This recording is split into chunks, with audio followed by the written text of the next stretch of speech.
नमस्कार, आप देख रहे हैं एनएमएफ न्यूज। मैं आपके साथ शबनम। चेन्नई से एक बड़ी खबर सामने आई है, जहां एक बिरयानी वाला जो कि पाकिस्तानी जासूस निकला है और भारत में 32 साल से रह रहा था, माफ कीजिएगा 25 साल से रह रहा था, और यहां जासूसी कर आतंकियों को भेज रहा था। आतंकियों से उसके संपर्क थे, ऐसा उसके गिरफ्तार होने के बाद खुलासा हुआ है। तो इस खबर पर ज्यादा जानकारी के लिए हमारे साथ जुड़े हुए हैं वरिष्ठ पत्रकार पंकज प्रसून जी। पंकज जी, एक मोहम्मद जकारिया चेन्नई एयरपोर्ट से गिरफ्तार किया गया है। वो रह रहा था भारत में 25 सालों से, नाम बदलकर या तो कहें या फिर अपनी पहचान बदलकर। एक रेस्टोरेंट भी चला रहा था बिरयानी का, लेकिन किसी को उस पर शक नहीं हुआ। अब चेन्नई पुलिस ने उसे चेन्नई एयरपोर्ट से गिरफ्तार किया है। मामला बहुत संगीन हो जाता है।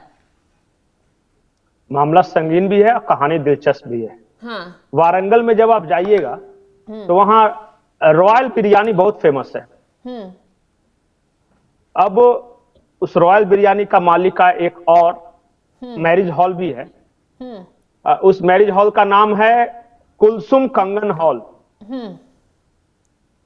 अब रॉयल बावर्ची बिरयानी पूरे वारंगल में फेमस है। अब उसका मालिक का नाम है मोहम्मद जकारिया। पाकिस्तान में एक टेररिस्ट ऑर्गेनाइजेशन है जिसका नाम है खलीफा, और वो खिलाफत राज कायम करना चाहता है पाकिस्तान में भी, बांग्लादेश में भी, भारत में भी। खलीफा राज जो पुराना ऑटोमन अंपायर था ना, उस तरह से ये मोहम्मद जकारिया भारत में उस खलीफा टेररिस्ट ऑर्गेनाइजेशन का हेड है। लेकिन सवाल यह है कि भारत में ये आसानी से आ कैसे गया और इसे शरण कैसे मिल गई यहाँ? अब यही तो मजेदार है। ये 25 साल से यहाँ रह रहा है। पहले खुद आया, पहले ये गुंटूर में गया था, कर्नाटक के गुंटूर में, वहां किसी मुस्लिम मोहल्ले में रहता था। बाद में इसे लगा कि गुंटूर उतना सुरक्षित नहीं है, वहां क्या है, थोड़ा सा बड़ा शहर है और पुलिस जांच एजेंसियों की नजर रहती है, तो हम किसी ऐसे छोटे से शहर में जाए जहां मेरा धंधा भी चलता रहे और पुलिस की नजरों में भी नहीं है। और ये फिर वहां से वारंगल शिफ्ट कर गया और वहां एक ओवरब्रिज है, उसके नीचे इसका रॉयल बावर्ची बिरयानी चलता है। अब ये पहले खुद आता है, इसके बाद इसके दो भाई आते हैं, और उसने क्या किया है कि 2 शादियां की हैं और उन 2 शादियों से 10 बच्चे हैं। मैंने पूरा मोहल्ला बसा के रखा था पाकिस्तान से आने के बाद यहाँ। तो यहाँ शादियां की उसने भारत में आकर? हाँ, भारत में आके शादी की। भारत में 2 महिलाओं के साथ शादी की, दोनों को रख रहा है एक साथ, और दोनों से 10 बच्चे भी पैदा किए। अच्छा, तो ये जानकारी कहां से, ये चेन्नई जब पुलिस ने गिरफ्तार किया उसके बाद निकलकर सामने आई है? नहीं, पकड़ा कैसे गया वो देखिए। कुछ दिनों पहले वो जो खलीफा टेररिस्ट ऑर्गेनाइजेशन के हेड की मृत्यु हो गई थी, उनकी मौत हो गई थी, और ये उनके अंतिम संस्कार में शामिल होने जा रहा था। अब ये अगर डायरेक्ट यहां से पाकिस्तान या दुबई का फ्लाइट पकड़ता तो शक होता है फिर। तो इसने क्या किया कि पहले मैं यहां से श्रीलंका जाऊंगा और श्रीलंका से फिर दुबई, या दुबई से फिर, तो इतना कोई जांच पड़ताल नहीं होती। अब ये इस बात की भनक एनआईए को लग गई, बोला ये आदमी कुछ गड़बड़ है। उसके बाद उन्होंने इसे रडार पे रखा, और ये भाई साहब बातचीत कर रहे थे कि इंशाल्लाह हम जरूर पहुंचेंगे और हमारे हेड का इंतकाल हुआ है, ईंट से ईंट बजा देंगे वगैरह कुछ बोल रहे थे। अब वो हो गया ट्रैश। अब ये गए चेन्नई एयरपोर्ट पे, श्रीलंका की फ्लाइट पकड़ने वाले थे, वहीं इनकी गिरफ्तारी हो गई। और पता है वारंगल में बड़े प्रतिष्ठित आदमी है ये, मतलब मौलाना मोहम्मद जकारिया साहब ये हो गए, पैसे कमा लिए ना। अब रॉयल बावर्ची बिरयानी भी चला रहे हैं, मैरिज हॉल भी है। तो पंकज जी, इस चीज का क्या खुलासा हुआ है कि ये अकेले यहाँ एक्टिव थे या फिर और भी लोग गैंग के जुड़े हुए हैं? नहीं, यही तो पुलिस पता कर रही है कि भाई किसको किसको जोड़ा है इस खलीफा गैंग से, टेररिस्ट ऑर्गेनाइजेशन से, क्योंकि अकेला तो ये नहीं है। सुरक्षा के लिहाज से बहुत बड़ा खतरा हो जाता है। जो इंसान 25 साल से यहाँ रह रहा होगा, उसने क्या क्या साजिश नहीं रची होंगी, क्या क्या सूचनाएं नहीं पहुंचाई होंगी। बिल्कुल, और ये टेररिस्ट ऑर्गेनाइजेशन का रिक्रूटमेंट भी ये कर रहा था, ये फंडिंग भी कर रहा था, पूरा इसने जाल बिछा के रखा था। दक्षिण भारत में बताया जा रहा है कि दक्षिण भारत में इसके ज्यादा कॉन्टेक्ट्स थे। तो तमिलनाडु, केरला, कर्नाटक, तेलंगाना और आंध्र प्रदेश, इन 5 राज्यों में बताया जा रहा है कि जकारिया ने अपना नेटवर्क फैलाया था और कुछ लोकल लोगों को, लड़कों को इसने रिक्रूट किया था। ये काम क्या करते थे, कैसे करते थे, ये नहीं पता है। लेकिन अभी पूरे डिटेल्स आनी बाकी है, अभी तो इसकी गिरफ्तारी हुई है। लेकिन ये खतरनाक है क्योंकि एक पाकिस्तान का जासूस पाकिस्तान से आके हमारे देश में 25 सालों से रह रहा है और पकड़ा नहीं गया। इसी तरह अभी आपने देखा था कुछ दिन पहले उत्तर प्रदेश में एक पाकिस्तानी महिला थी, वो सरकारी टीचर की नौकरी कर रही थी।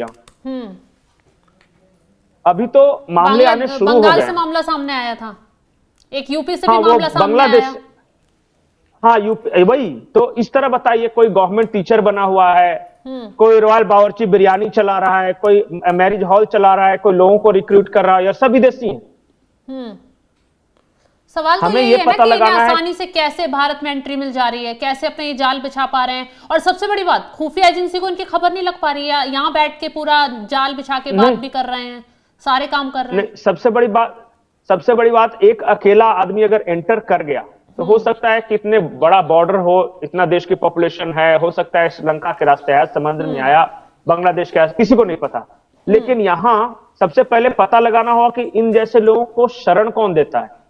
हाँ। और भीड़ में घुल मिल जाते हैं ना ये। एक बार अगर ये किसी मुस्लिम मोहल्ले में चला गया तो फिर कैसे पता, आइडेंटिफाई करना बहुत मुश्किल हो जाता है भाई। ये खुद वो किसी का चाचा, फूफा, मामू वगैरह बताना शुरू कर देते हैं। क्योंकि 25 साल से रह रहा है तो कुछ इसने कागज भी बनवाए होंगे, फर्जी आधार कार्ड, पैन कार्ड भी बनवाए होंगे सारी सुविधाएं पाने के लिए। अरे 25 साल से है, इसका मैरिज सर्टिफिकेट यहाँ का है, आधार कार्ड है, इसके बच्चों का है, इसकी बीवी का है, सबका है। तो जांच तो उन लोगों के खिलाफ भी होनी चाहिए ना जो ये दस्तावेज बनवा देते हैं आसानी से या बन जाते हैं। वो तो सिस्टम है, आपको बनवाना है आ जाइए, मैं बनवा देता हूं। आधार कार्ड बनवाने में यहाँ क्या है, पहले आधार कार्ड बनता है, वोटर आईडी कार्ड बन जाता है, और उसके बाद तो फिर उसी के आधार पे बाकी सब बन जाता है। एक तो मैं लखनऊ के कपल को देख रहा था एक समाचार में, वो न सिर्फ रह रहे थे लखनऊ में और अच्छा अपार्टमेंट में रह रहे थे, मतलब पॉश सोसाइटी में, बल्कि वो भारत के पासपोर्ट पे सऊदी की यात्रा करके आए थे। और वो रहने वाले थे मूल रूप से बांग्लादेश के, वो दोनों बांग्लादेशी नागरिक थे। तो सोचिए कि भारत का पासपोर्ट बनाया और यहाँ के वीजा से दुबई की यात्रा की। और ये तो भगवान का शुक्र है कि वो गलत आदमी नहीं थे, मतलब उन्होंने कुछ आतंकी एक्टिविटी नहीं की है, लेकिन छुप के रह रहे थे भारत में। अभी हाल फिलहाल से बंगाल का भी तो मामला सामने आया था, बांग्लादेशी वो महिला यहाँ आकर चुनाव लड़ी, पार्षद बन गई, ममता बनर्जी की पार्टी से जुड़ गई, टीएमसी की नेता है। हाँ, वो टीएमसी के नेता है भाई, टीएमसी की नेता है, बकायदा सारे डॉक्यूमेंट्स उनके पास हैं, सारे पेपर उनके पास हैं इंडिया के। सब मिल जाएगा, सब मिल जाएगा। अभी तो जांच शुरू हुई है एक बार। अभी तो देखिए, अभी तो बांग्लादेशी वाला ये मुद्दा आया है तो थोड़ी जांच हो रही है। ये सब एक से एक चौंकाने वाले मामले आएंगे। हाँ बिल्कुल सही कहा। मैं तो बंगाल में ऐसे लोगों को जानता हूं जिन्होंने पूरी की पूरी गांव बसा ली है बांग्लादेश से आके। वो गांव ही है, मतलब बांग्लादेशी गांव ही है वो, और खेत वगैरह सब है उनका। शेख शाहजहां का मामला सामने आया था कि वो बंगाल का, अब बताइए। हाँ, बंगाल का रहने वाला, बांग्लादेश का रहने वाला था, बंगाल में आकर नेता भी बन गया, पूरा अपनी बस्ती बसा ली, लोगों पर प्रहार भी अच्छे से कर रहा था। नहीं, उसने तो बड़ा गजब काम किया था कि जिस गांव में आया था उस गांव में पहले खेती होती थी। हाँ। तो इसने बदमाशी क्या की कि उस खेत में समंदर का खारा पानी घुसा दिया इसने। तो क्या हुआ, खेत बंजर हो गए, मजबूरी में लोग बेचने लगे। अब जो खेत में कुछ होगा ही नहीं तो वहां के जो लोकल हिंदू थे बेचने लगे, और इसने खरीद लिया, और खरीद के फिर बाद में मछुआरों को बुलाया, फिर वगैरह बहुत सारे लोगों को उसने बसाया था, और बाद में वो टीएमसी का नेता हो गया। और फिर उसने जो कृत्य किए हैं वहां पे वो सबको पता है कि हिंदू महिलाओं को बुलाता था टीएमसी दफ्तर में, और कभी किसी के घर में चला जाना, किसी घर में जाना, इज्जत आबरू लूटना शुरू कर दिया इसने। तो ये तो मॉडस ऑपरेंडी है। खैर, इस खबर पे रहते हैं। ये जो मोहम्मद जकारिया है, फिलहाल पुलिस ने एनआईए की गिरफ्त में है ये, और एनआईए जानना चाहती थी कि इन्होंने कितने लोगों को रिक्रूट किया है। वो खलीफा ऑर्गेनाइजेशन जो है पाकिस्तान का टेररिस्ट ऑर्गेनाइजेशन है, छोटा सा वहां पे है, लेकिन वो लब्बैक मूवमेंट से जुड़ा हुआ है वो ऑर्गेनाइजेशन। और वहां यहाँ किसने किसने ज्वाइन किया है, किससे पाकिस्तान में बात होती थी, कैसे ये काम करते थे, वो सारा जैसे डिटेल सामने आएगा अभी देखिएगा, बहुत चौंकाने वाले खुलासे होंगे। क्योंकि साउथ इंडिया में पूरे टेरर आउटफिट का हेड है ये मोहम्मद जकारिया, रॉयल बावर्ची बिरयानी वाले।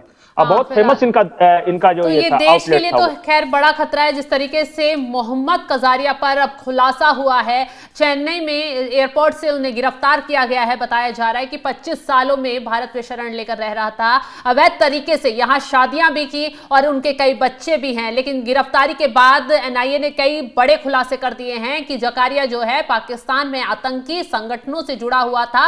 अब जल्द ही जकारिया और भी राज उगल सकता है। अब देखना यह होगा कि जकारिया अकेला ही यहां नेटवर्क चला रहा था या फिर और भी लोग उनके साथ जुड़े हुए थे। एनआईए अब सख्ती से इस मामले की जांच कर रही है। फिलहाल तमाम जानकारी देने के लिए पंकज जी आपका बहुत बहुत शुक्रिया और तमाम अपडेट के लिए आप भी हमारे साथ जुड़े रहें। नमस्कार।